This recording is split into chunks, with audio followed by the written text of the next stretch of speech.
সাহাবীরা এক সাহাবী অপর সাহাবীকে বললেন, তখন পয়গম্বর সাল্লাল্লাহু আলাইহি সাল্লাম দুনিয়াতে নাই। সাহাবীদের সামনে যখন বলা হলো যে ও সাহাবী, আপনি কত মূল্যবান, কত দাম আপনার, আমি যদি, আমার কতই না সৌভাগ্য হতো আমার জন্ম যদি সেই তখন রাসূল করিম সাল্লাল্লাহু আলাইহি ওয়াসাল্লাম যখন ছিলেন, যখন দুনিয়াতে তিনি অবস্থান করে দিয়েছিলেন, তখন যদি আমাদের জন্ম হতো তাহলে কতই না ভালো হতো। সেই সাহাবী রাগান্বিত হয়ে গেলেন, রাগান্বিত হয়ে তার সাহাবীর মোবারকের রক্তাক্ত হয়ে গেল। তিনি বললেন, আমার যদি তোমার গর্দান কেটে ফেলা যদি আমার জন্য কোনো দোষের কোনো কাজ না হতো, আমার জন্য যদি হালাল করা হতো, আমি তোমার গর্দান থেকে মাথা আলাদা করে দিতাম। তুমি কি জানো আল্লাহ তাআলা তোমাকে ভালো চাইছেন, এই সময় তোমাকে দুনিয়াতে জন্মগ্রহণ করাইছেন। এমন তো হতে পারত, তখন তো ইহুদি খ্রিস্টান, ইহুদি নাসারা যারা ছিলেন, যারা বিধর্মী ছিলেন, আল্লাহর পয়গম্বরকে যারা হত্যা করার জন্য চেষ্টা করেছেন, ষড়যন্ত্র করেছেন, তুমি তাদেরও তো অন্তর্ভুক্ত হতে পারো। কথা কি বুঝে আসছে আপনাদের? এটাও তো হতে পারতো যে তারা আল্লাহর পয়গম্বরকে, ইহুদি অন্যান্য ধর্ম যখনকার মানুষ আল্লাহর পয়গম্বরকে যেরকম ষড়যন্ত্র করেছেন মারার জন্য, তাদের দলের অন্তর্ভুক্ত তো তুমি হতে পারতে। আল্লাহ তাআলা তোমাকে তো ইসলাম ধর্মের মধ্যে কবুল নাও করতে পারতেন। এই জন্য কোন সময় কাকে কোথায় কিভাবে কোন জায়গায় পাঠাতে হবে একমাত্র কে ভালো জানেন? আল্লাহ তাআলা। তাহলে আল্লাহ তাআলা আমাদেরকে দুনিয়াতে পাঠাইছেন ইসলাম ধর্মের মধ্যে, আমরা কি খুশি নাকি বেজার? আপনারা খেয়াল করে দেখবেন যে এখনো আমরা অনেকেই চেষ্টা করি, চিন্তা করি যে আমাদের যদি জন্ম নবীর যুগে হতো, আমাদের জন্ম যদি সাহাবা আজমাইনদের যুগে হতো, এই যদি আমরা ধন্য হয়ে যেতাম। হ্যাঁ, আমাদের মনের বাসনা আশা থাকতে পারে, কিন্তু এটুকভাবে মন খারাপ করার কোনো আমাদের অধিকার নাই যে তখন কেন আমাদের জন্মগ্রহণ হলো না।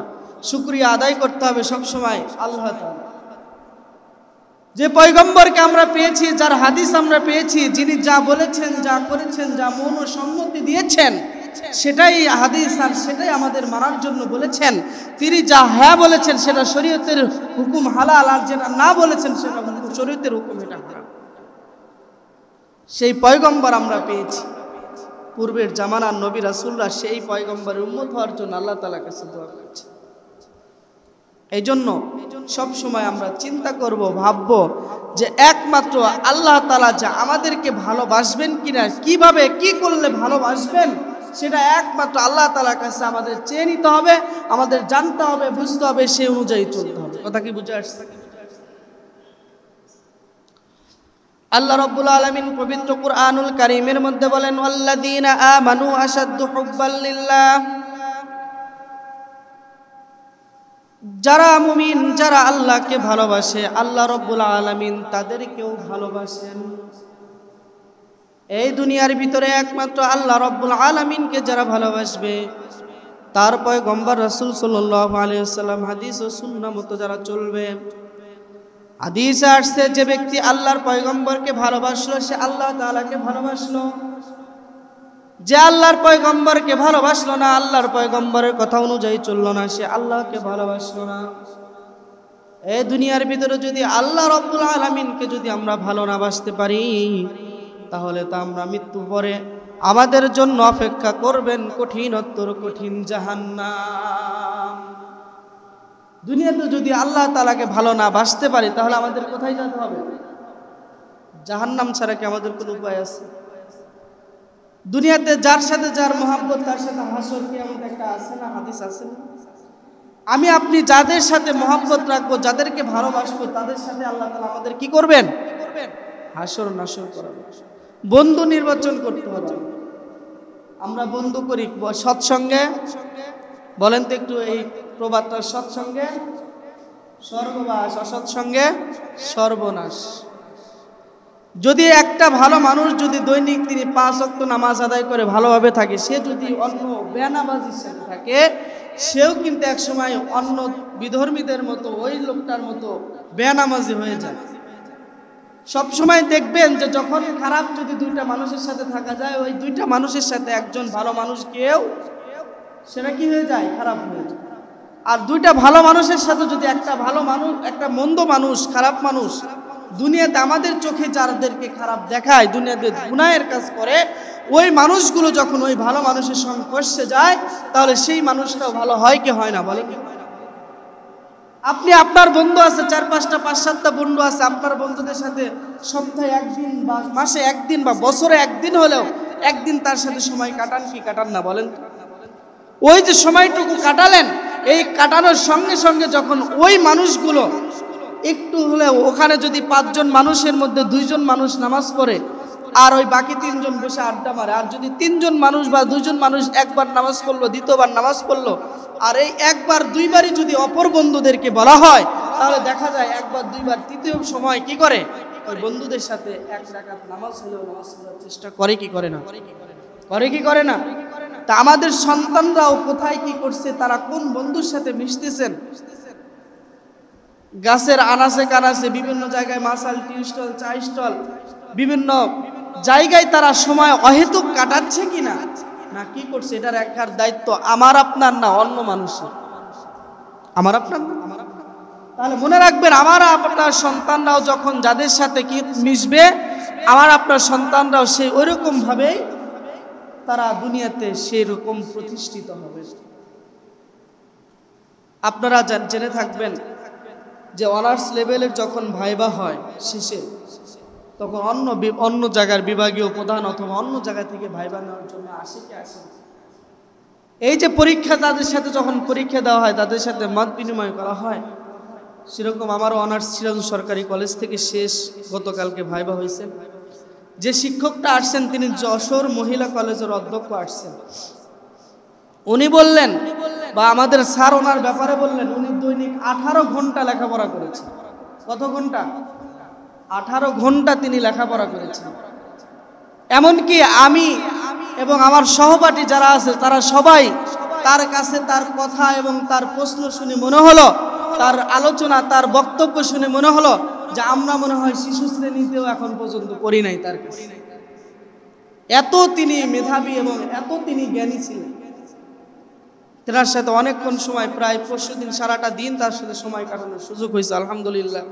যে কথাগুলো বলছেন আর যে কথাগুলোর কথা দুনিয়াতে তিনি বললেন, সেগুলো অবাক করা যে তথ্যগুলো আমাদেরকে দিলেন, সেই তথ্য আমার মনে হয় প্রায় আমার 20 বছর পড়ালেখার মধ্যে আমি কোনোদিন সেই তথ্যগুলো পাইনি।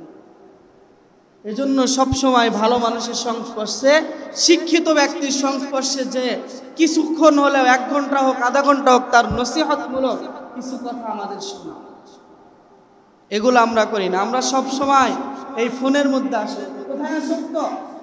কিসের বুড়া, কিসের চ্যাংড়া, কিসের যুবক, কিসের শিশু, কিসের নিষ্পাপ ছোট্ট মাসুম বাচ্চা, ছোট্ট থেকে শুরু করে বৃদ্ধ পর্যন্ত আমরা এই ফোনে আসক্ত বর্তমান। ইহুদি নাসারাদের এটা চায়। শোনেন না ফিলিস্তিন গাজাবাসীর যে ঘটনা, শোনেন না, সেই ইহুদিদের এটা চায়।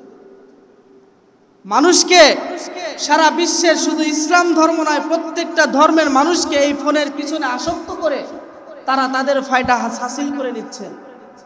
আপনি সামাজিক যোগাযোগ মাধ্যম কি বলবেন? আপনি ফেসবুক বলবেন, হোয়াটসঅ্যাপ বলবেন, ইনস্টাগ্রাম বলবেন, গুগল বলবেন, সব কিছু তাদের আয়ত্তের ভিতরে। তারা এগুলো মানুষকে কিছুক্ষণ সময় হলে ফোন ব্যবহার করে। আপনি আমি কোরআন তেলাওয়াত করার জন্য আমরা 1 মিনিট সময় পাই না, অথচ দেখবেন দৈনিক আমার আপনার 2-3 ঘন্টা ফোনের পিছনে চলে যায় অহেতুক সময়। কথা মিলিয়ে দেখবেন।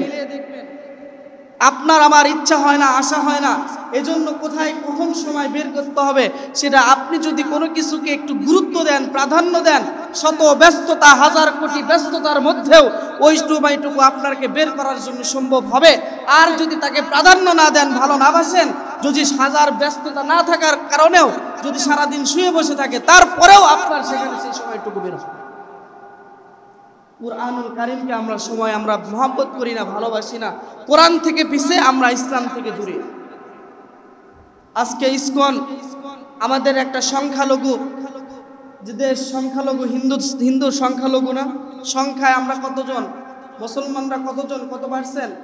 93% মুসলমান, 5% হিন্দু, আর 2% অন্যান্য ধর্মাবলম্বী মানুষ। গত ইসকন নামে যে একটা দল আছে, উগ্রবাদী দল, সেই দলে গত পরশুদিন গাজীপুরের একজন আলেম ইমাম সাহেব, তারা ধরে নিয়ে যে গুম করে অপহরণ করে কি নির্যাতন চালিয়ে পঞ্চগড় তাদেরকে ধরা হয়েছে। একমাত্র তারা বলেছেন ইসকনের পক্ষে কথা বলার জন্য বলেছিলেন। তিনি কুষ্ঠটুঙ্গি একটা মসজিদের খতিব। প্রায় 5 মাস যাবৎ মনে আছে কিনা, আজ থেকে 4-5 মাস আগে চিন্ময় তাকে কি করে গ্রেফতার করার পর আদালত চত্বরে সাইফুল ইসলাম আলিফ ভাইকে কি হত্যা করা হয় নাই? তখন থেকে তিনি ইসকনের বিরুদ্ধে, অন্যান্য হিন্দু ধর্মের যে বিরুদ্ধে তিনি কথা বলেছেন। এই কথা বলার কারণে বিগত 5 মাস হলো তাকে একাধিকবার চিঠি দেওয়া হয়েছে, তাকে গুম, হত্যা, তাকে মেরে ফেলার হুমকি দেওয়া হয়েছে। তাকে বলা হয়েছে আপনি আর একটা জিনিস দেখবেন, গত 2-3 দিন আগে গাজীপুরে হিন্দু একজন মাদ্রাসা ছাত্রীকে ধর্ষণ করেছে। আপনারা শুনেছেন কিনা আমি জানি না, পেপার পত্রিকায় এসেছে। সারাদিন ফোন আমরা ব্যস্ত থাকি, ঠিক আছে, কিছুক্ষণ আগেই বললাম, কিন্তু ফোনের ভিতরে বিভিন্ন টিকটক ভিডিও, বিভিন্ন অশ্লীল ভিডিও, বিভিন্ন হাসাহাসি কৌতুক দেখার মধ্যে ব্যস্ত। দেশের যদি কোনো খবর যদি আমরা চাই, ফোনে আসবে কি আসবে না? আপনারাই বলেন, ফোনে আসবে কি আসবে না? 100 বার আসবে। আমার ওস্তাদ একজন আছেন, মুফতি মিজানুর রহমান তারাশি, চেনেন তো আপনারা, আপনাদের ঈদগার ইমাম। তিনি বলেছিলেন একদিন আলোচনা আমি শুনছিলাম, যে এই ফোনকে তিনি ছুরির সাথে তুলনা করেছেন। কিসের সাথে? ছুরি দিয়ে কি ভালো কাজও হয়, মন্দ কাজও হয়। ছুরি দিয়ে কোরবানির গরু জবাই করা হয় না। আমরা পশু যখন, যে কোনো পশু যদি খেতে চাই, সেখানে ভালো কাজ করা হয় না। আবার এই ছুরি দিয়েই মানুষকে হত্যা করা হয়। আবার এই ছুরি দিয়েই মানুষকে কি করা হয়? হত্যা করা হয়। তাহলে এই যে ছুরি দিয়ে মানুষকে হত্যা করা হয়, এই ফোনও ঠিক তাই। আমি আপনি যদি ভালো কাজে ব্যবহার করি, তাহলে এই ফোন আমার আপনার জীবন পরিবর্তন করতে সক্ষম।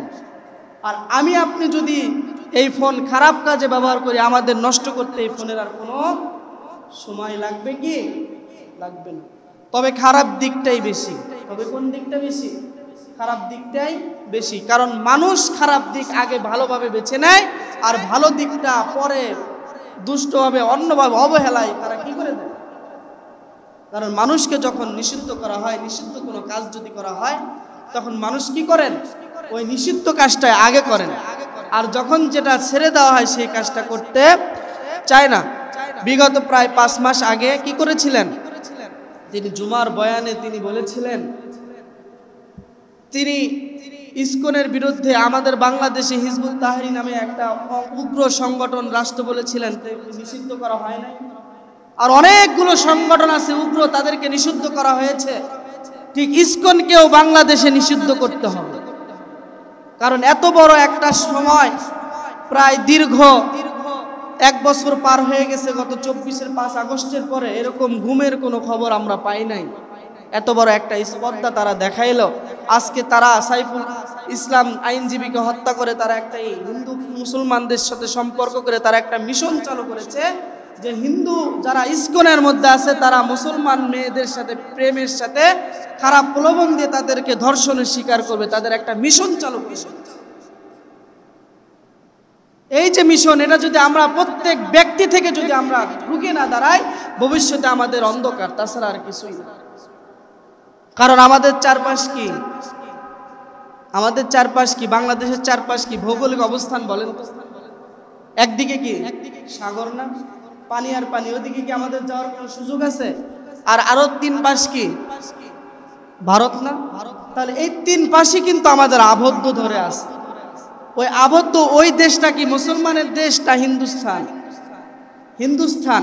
আর বাংলাদেশে সারা বিশ্বের ভিতরে সংখ্যালঘুরা যত নিরাপত্তায় আছে, সর্বোচ্চ এবং যে কয়টি দেশ নিরাপত্তায় আছে, বাংলাদেশ অন্যতম। আমাদের দেশে কোনো হিন্দু ভাই যদি বিপদ আপদের মধ্যে থাকে, মুসলমানরা তাদের পাশে দাঁড়ায় কি দাঁড়ায় না? এমন আপনারা দেখতে পাবেন, যদি কোনো হিন্দু বান্দারা আসেন, তাদের মেয়েকে বিবাহ দিবে, বিবাহে কি খরচ অনেক হয় না তাদের? আমরা যতটুকু পারি তাদেরকে সাহায্য করি, তাদের বাসস্থানের ব্যবস্থা করি, তাদেরকে কোনো রকমের কোনো প্রতিবাদ, কোনো হত্যা, কোনো নির্যাতন, কোনো কিছু দেওয়া হয় না। মুসলমান রাষ্ট্রে নিরাপত্তা দেওয়ার জন্য হিন্দুদের অন্যান্য ধর্মদের জিজিয়া কর প্রদান করার নিয়ম আছে। সেই কর নিরাপত্তা তাদের জান ও মাল নিরাপত্তার জন্য। কিন্তু আমাদের বাংলাদেশে কি তাদের এক্সট্রা কোনো নিরাপত্তার জন্য কোনো কর দিতে হয় কি? তাহলে এত কিছু, এত সুযোগ সুবিধার পরেও যখন ইসলাম ধর্মের উপরে, মসজিদে আলেমদের উপরে, ইমামদের উপরে তাদের দোষের কথা বললে তাদেরকে যদি গুম করা হয়, খুন করা হয়, হত্যা করার চেষ্টা করা হয়, তাহলে এ দেশে আমরা বাংলাদেশে মুসলমানরা তাদের নিজের নিরাপত্তায় না, আমাদের নিরাপত্তাহীনের ভাব নিয়েছে। আমি এখানে বলবো, আমি গত সপ্তাহ, আগের সপ্তাহ আমি বলেছি যে আমি যখন আপনাদের সুদের বিরুদ্ধে যখন বলবো আপনি সুদ খেলে, ওটা কি হয়ে যাবে? আমি তার বিরুদ্ধে। আপনারা যে কোনো গুনাহের কাজে করবেন, ওই গুনাহের বিরুদ্ধে বললে আমি হুজুর খারাপ হয়ে যাব। আমাকে বিভিন্ন রকম চেষ্টা করবেন, মানুষকে এখন মানুষকে হত্যা করা, মানুষকে গুণ করা, খুন করা, এরা আর কোনো অন্টুর ব্যাপার হয়ে গেছে। কিয়ামতের আগে এটা একটা বড় আলামত হবে যে মানুষ কিভাবে মানুষকে খুন করবে সে মানুষ নিজেই জানবে না, আবার যে মানুষকে খুন করা হলো সেও জানবে না আমি কোন দোষের কারণে আমি খুন হলাম। ভাই ভাইদের সম্পর্ক থাকবে না, জেনা ব্যভিচার পরকীয়া লিপ্ত বেশি মানুষ বেশি হবে। এগুলো কি কম না বেশি? মানুষ সুদ ঘুষের মধ্যে বেশি থাকবে, এখন কম না বেশি? ভাইয়ের সাথে সম্পর্ক না, এরকম এখন কম না বেশি? প্রত্যেকটা গুনাহে বর্তমান সবচাইতে বেশি। তাহলে সর্বপ্রথম কি বলেছি যে আল্লাহ তাআলা যে আমাদেরকে দুনিয়াতে পাঠাইছেন, যে হাদিসটা আপনাদেরকে বললাম যে আমি যদি সাহাবা আজমাইনদের সময় বা রাসূলের সময় জন্মগ্রহণ করতাম তাহলে কতই না ভালো হতো। এটা কে বলেছেন? তখনকার এক ব্যক্তি বলেছেন। তখন সাহাবা কি বলছেন যে তুমি যে তখন যদি তুমি জন্মগ্রহণ করতা তাহলে এমনও তো হতে পারতো তুমি মক্কার কাফেরদের অন্তর্ভুক্ত হতো। এরকম কি আমাদের হতে পারতো? এজন্য কোনো সময় আফসোস করবো না এই সময় জন্মগ্রহণ করা নিয়ে। যে সময় কোন দায়িত্ব কিভাবে রাখলে আল্লাহ তাআলা আমার জন্য ভালো, আল্লাহ তাআলা আমাদেরকে ওই সময় ওইভাবে ওই দায়িত্বে আমাদের, তার মধ্যে বিন্দু পরিমাণ কোনো সন্দেহের অবকাশ নাই। এজন্য সবসময় চেষ্টা করব যে আল্লাহ তাআলা কি করলে আল্লাহ তাআলা আমাদেরকে ভালোবাসবেন, কি করবে আল্লাহ তাআলা আমাদেরকে কি করবেন, সবসময় তার কাছে আমাদেরকে টেনে নেবেন, মৃত্যুর পর সেই সুন্দর জান্নাতের ব্যবস্থা করবেন। এটা সবসময় আমাদেরকে কি করতে হবে? তার কাছ থেকে চেয়ে নিতে হবে। ভালো কাজ, নেক কাজ করার জন্য আল্লাহ তাআলার কাছে দোয়া করতে হবে। আপনি তো এমনও হতে পারে যে আপনি কোনোদিনও এরকম হন নাই, বলেন না যে আল্লাহ আমাকে 5 ওয়াক্ত নামাজ জামাতের সাথে আদায় করার জন্য তৌফিক দান করেন। স্পেশালি কোনো সময় কি দোয়া করার সময় বলছেন? আমার মনে হয় নাই। এরকম অনেকে আছে যে তা আমরা বলি নাই।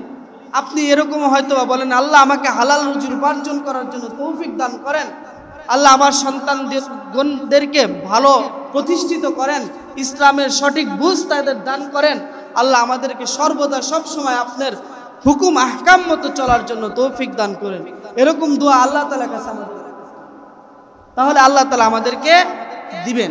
আমাদের চেয়ে নিতে হবে, তার কাছে আমাদের নত স্বীকার করতে হবে যে আল্লাহ আমি দুনিয়াতে কারো কাছে নতশত হই নাই, কারো কাছে কোনো কিছু চাই নাই, আল্লাহ তোমার পায়ে সিজদা দিই,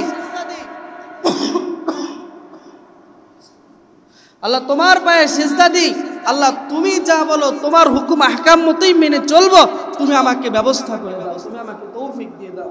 আল্লাহ আমার কন্যা সন্তান তার ভালো বিবাহ হয় না, তুমি একটা ভালো পাত্রের খোঁজ করে দাও। 2 রাকাত নামাজ পড়ে দাঁড়ালেন, নামাজ পড়ে বলেন হে আল্লাহ আমার সন্তান বিপদে চলে গেছে, খারাপ মানুষের সাথে মিশে নেশার মধ্যে অভ্যস্ত, তিনি সবসময় নেশার মধ্যে কাটায়, ঠিক মতো কথা শোনে না, কিছু শোনে না। আল্লাহ তুমি আমার সন্তানকে বিপদ থেকে সঠিক পথে নিয়ে আসো, তুমি ইসলামের সঠিক বুঝ দান করো। এটা কার কাছ থেকে চেয়ে নিতে হবে? আল্লাহ তাআলার কাছ থেকে। আপনার এত কষ্ট, দুনিয়া ভালো লাগে না, মৃত্যুবরণ করতে মন চায়, ডিপ্রেশন, আমার কিছুই ভালো লাগে না, কিছুই ভালো লাগে না, আল্লাহ তুমি আমাকে নিয়ে যাও। এখন নয়, এই সাময়িক দুনিয়া থেকে চলে গেলেন, তারপরে কোথায় যাবেন? তারপরে কি কোনো উপায় আছে? আপনারা বলেন তো।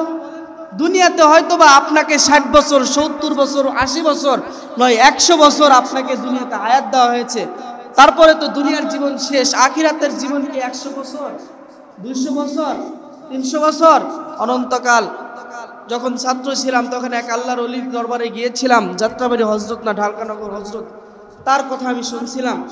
তিনি বললেন, একটা উদাহরণ দিলেন, কিতাবের মধ্যে আসছে যে এই সারা পৃথিবীর ভিতরে আসমান, গ্রহ, নক্ষত্র, তারকারাজি যা যা আছে, সূর্য, সবকিছু যা আছে, সবকিছুর উপরে যদি সরিষা দানা যদি পুরা কানায় কানায় পরিপূর্ণ করে দেওয়া হয়, আর ওই পরিপূর্ণ 1 লক্ষ বছর পরেও যদি একটা কবুতর যদি একটা করে সরিষা দানাও যদি নিয়ে যায়, তারপরে একদিন শেষ হবে কি হবে না বলেন তো? কত লক্ষ অযুত কোটি বছর পরে হলেও কি শেষ হবে কি হবে না? কিন্তু আখিরাতের জীবন এত অনন্তকাল যে তা কোনোদিন শেষ হবে না। আজকে আপনার আমার দুঃখ কষ্ট, দুনিয়াতে বেঁচে থাকতে মন চায় না, আত্মহত্যার মতো পথ বেছে নেই, তাহলে এখন চিন্তা করেন যে এই পথ বেছে নেওয়ার পরে যে জীবনে যাবে তখন আবার কিভাবে আত্মহত্যা, তখন কি আর কোনো সুযোগ আছে কি? এজন্য এই দুনিয়াতেই কবরের সামান তৈরি করেই যেতে হবে আমার আপনার। আপনি যখন মরে যাব তখন আর আমাদের হিসাবটাও, হিসাবের খাতাটা কি বন্ধ হয়ে যাবে। আপনি যখন দোকান শেষ করবেন, হিসাব নিকাশ করে সব শেষ, খাতা বন্ধ করে শেষ, আবার আগামীকাল যখন হবে আগামীকাল হিসাব শুরু হবে, আবার আগামীকাল হিসাব শেষ করে আবার হিসাব মিলে আবার বাড়িতে চলে যাবে। এই যে হিসাব, ঠিক আমার আপনি যখন মৃত্যুবরণ করব, আমাদেরও হিসাবের খাতা সেখানেই বন্ধ হয়ে যাবে। যদি সদকাতুল জারিয়া যদি করে যেতে পারি, নেক সন্তান যদি দুনিয়ায় যেতে পারি, ওই হিসাবটা খাতাটা চালু থাকবে। এজন্য আপনি নিজে, প্রত্যেকটা বান্দা, আপনি একটু চিন্তা করি, নিজে নিজে একটু চিন্তা করবেন। রাত্রিবেলা শুইছেন, সবাই ঘুম, আপনার ঘুম ধরে না, ঘুম, একটু চিন্তা করবেন, আমি যে এখন যদি মৃত্যুবরণ করি, আমার স্ত্রীকে আমার জন্য দোয়া করবে, একটু চিন্তা করবেন। আমি যে তাদের জন্য নামাজ কালাম সব কিছু বাদ দিয়ে এত পরিশ্রম করে আমি এত সুন্দর করে ব্যবসা প্রতিষ্ঠান পরিচালনা করছি, আমি এই কাজটা করছি তাদের ভালো রাখার জন্য। আমি যখন এখন মৃত্যুবরণ যদি করি, আমার সন্তানকে আমার জন্য একটু হাত তুলে দোয়া করবে? আমার সন্তানকে আমার জানাজা নামাজটা পড়াতে পারবে? আমার সন্তান কি আমার জন্য 2 টাকা দান সদকা করবে? একটু চিন্তা করে দেখুন। যদি আপনার মনে হয় যে না, আমার সন্তানরা এরকম যোগ্য হয় না, আপনি সকালে ঘুম থেকে উঠে আল্লাহ তাআলার কাছে নিয়ত করবেন, তখনই যে আল্লাহ, তুমি আমার সন্তানকে পরিপূর্ণ, আমি যা যেরকম চাই, আমি মৃত্যুবরণ করলে যেন আমার উপকারী হয়, সেরকম করা তৌফিক দিও। পরের দিন থেকে তাকে চেষ্টা করবে। মনে থাকবে? একটু চিন্তা করে দেখেন, এটা আপনার লাভ, আমার কোনো লাভ নাই। আপনারা মৃত্যুবরণ করবেন, আমি শুনবো, পিপুলবাড়িয়া থেকে জানাজা আসবো, হয়তো জানাজা পড়াবো, হয়তো মাটি দেওয়ার পরে 2 হাত তুলে একটু দোয়া করব, শেষ। আপনাকে আর আমার মনে থাকবে না। আমি হোক আর আমার জায়গায় যদি অন্য হুজুর হয়, সে একই অবস্থা। কিন্তু আপনার সন্তানকে যদি এরকম পরিপূর্ণ করতে পারেন, তাহলে আপনার সন্তান এরকম হবে যে সে যতদিন বেঁচে আছে, যতদিন থাকবে, প্রত্যেকটা জায়গায় প্রত্যেকটা বাবার শিক্ষাগুলো তিনি লালন করে, বাবার আদর্শগুলো তিনি লালন করে, প্রত্যেকটা ধাপে ধাপে আপনার জন্য দোয়া করবেন। চেষ্টা করবেন তো ইনশাআল্লাহ। এজন্য সমাজের ভিতরে আপনার সন্তান কোথায় যায়, কি করে, আপনার মেয়ে সন্তান যদি ফোন ব্যবহার করে, কিভাবে ব্যবহার করে, স্মার্টফোন মেয়েদেরকে দেওয়ার প্রয়োজন আমি মনে করি না। বিভিন্ন সময় তাদের অন্তর নরম, তাদের মন নরম, অল্পতেই তারা গলে যায়। বর্তমান সময়ের ভিতরে দেশের পরিস্থিতি এবং সারা বিশ্বের ইমানি পরিস্থিতি সর্বোচ্চ। আল্লাহ রাসূল যেরকম হাদিস বলেছেন, যেমন একটা সময় আসবে সেখানে ষাঁড় গরু যেরকম বেঁধে রাখা কষ্ট, ইমানকেও বেঁধে রাখা তার চেয়ে বেশি কষ্ট হয়ে যাবে।